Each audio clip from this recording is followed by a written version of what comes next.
That means no more illegal wiretapping of American citizens. No more national security letters to spy on citizens who are not suspected of a crime. No more tracking citizens who do nothing more than protest a misguided war. No more ignoring the law when it is inconvenient. That was then Senator Barack Obama back in 2007. And this is our commander-in-chief now. Take a listen. You can complain about Big Brother and how this is a potential,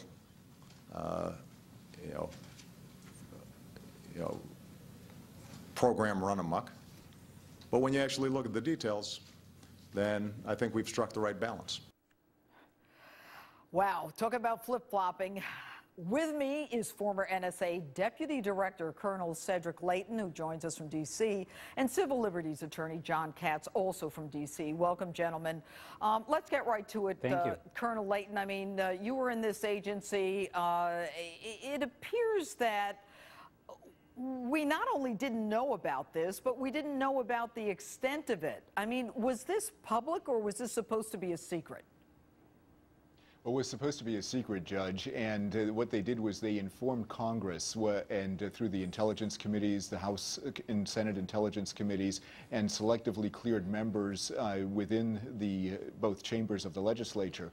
And, of course, also the judiciary was informed because they are responsible for manning the FISA courts, the Foreign Intelligence and Surveillance Act courts that are set up to run this program or to help oversee this program. All right, and with respect to the issue of, the president and what appears to be flip-flopping, John, what about the fact that, the Fourth Amendment that, it sounds like he was trumpeting seems to have suffered now in a way where not only are people being surveilled through their phone calls, but they don't even know it?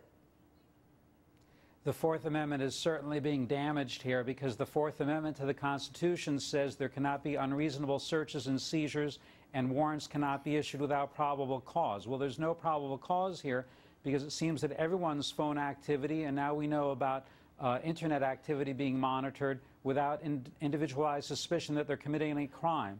There's no reason to do this, and when Cedric says that Congress knew about it, he then qualified it by saying not all Congress people know about it, only the Congress people on the certain committees and Congress people who are cleared for it. So that makes it all the more undemocratic because then the Congress people who want to reveal this to their constituency who don't know about what's going on can't tell their constituency. And you know what, John, to your point, the author of the Patriot Act, or one of the authors, Sensenbrenner, he says it's excessive, it's un-American, and it should have been debated. Colonel Leighton, should it have been debated?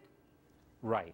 Well, I think certainly, to John's point, that's, it's certainly true that for many of the intelligence pieces that are looked at on the Hill, the intelligence committees are the ones that, take precedence over that, and they have the clearances. Now, theoretically, all congressmen and senators are cleared, but very few of them actually take that responsibility to understand what's going on in the intelligence world very seriously, to be very frank about it. Now, there are some that do, there are others that don't, and that may be part of the problem. It may be a problem of oversight, and it is also a problem where you have to, in a democratic society, look at every potential aspect of what's going on here, and that is, I think, the dilemma that we face. Colonel, I mean, there's no question you know what you're talking about, and I respect your opinion, and all of us recognize when you go to an airport, you got to go through the detectors, but at the same time, shouldn't we have known about this stuff?